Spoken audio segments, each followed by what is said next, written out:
Hey guys, what's up? Mobby here. Really quick spoiler warning before checking out my final thoughts of Bravely Default. I wasn't planning on doing spoilers, but during the last segment that I talked about here, there's kind of some visual spoilers, and I think I said a couple of things, so only go into this review if you probably aren't going to play Bravely Default, or if you've already played it before, you want to hear my thoughts.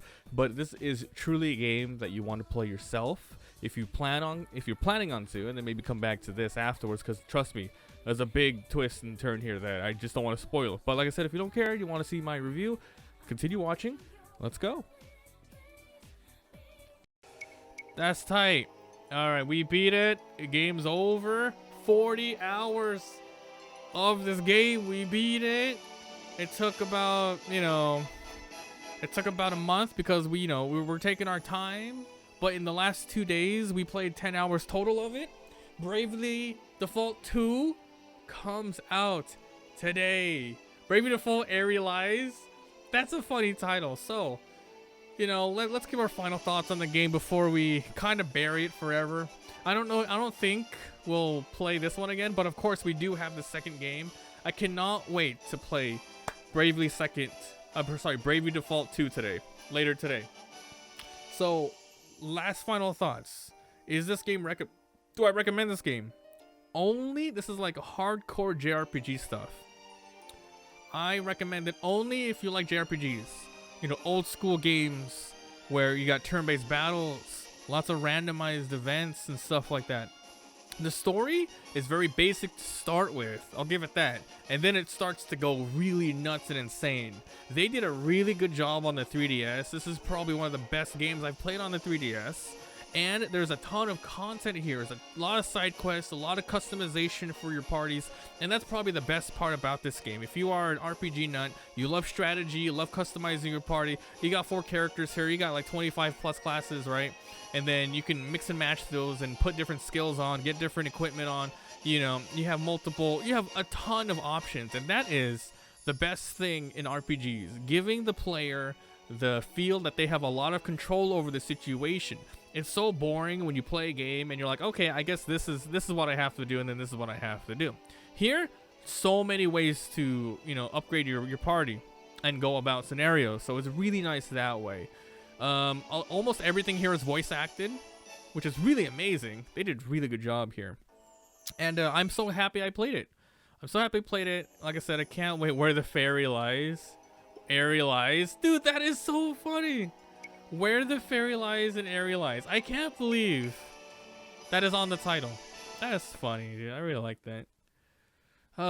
So yes, pretty much. Oh, this is me. This is right. Okay, so this took us back right before. We better check the temples. Yeah, this takes place right before we have to, the final part of the game. It's good, dude. Like, I don't without spoiling a lot, for people who never played it. Like I said, it uses up a ton of the 3DS's capabilities. The fact that you can leave it on, sleep mode it. You got Street Pass. You got friends to help you out. You have the AR stuff, you have the gyroscope features, you have the camera. It makes a use of all that plus more. Dude, I'm really surprised, but really, really happy in playing this. We will play the direct mini sequel, which was called Bravely Second, because it continues the story, and I'm honestly really, really interested in where it goes. The new one coming out here, I wonder if it ties to this story in any way. Because if it is, hopefully we are kept up with it, and it is not just stuff from Bravely Seconds. But if it's its own thing, because it is 10 years later, pretty much, because it originally came out in 2011 in Japan, 2012 in the US, which is the version we played. And then, yeah, hopefully, I'm fine if it's just its own thing, because the story is really crazy, and I have no idea how they're supposed to top, where they go and do all the stuff in this game. But it's a good game. Very happy I played it. It's a long one. But I beat it 40 hours, and the time to complete is around 50 to 60 hours average polled on the howtobeat.com or whatever thing's called. But I'm happy with this. It was a great purchase. It was a great time playing it. Good memories.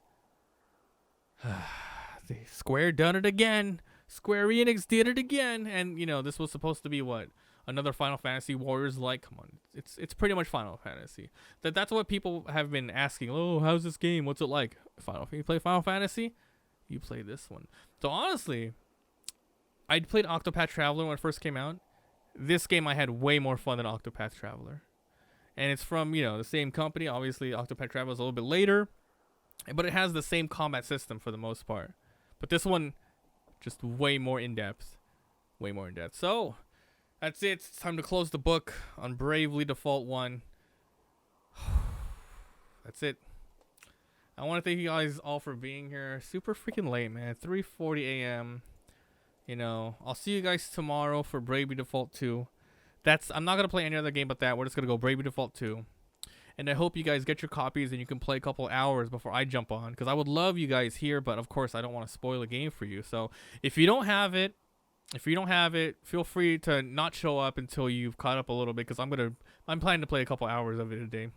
But I don't want you guys to be spoiled. As much as I would love you guys here, first impressions, first experiences, your first, playthrough of the game, it's sacred, it's a good thing. So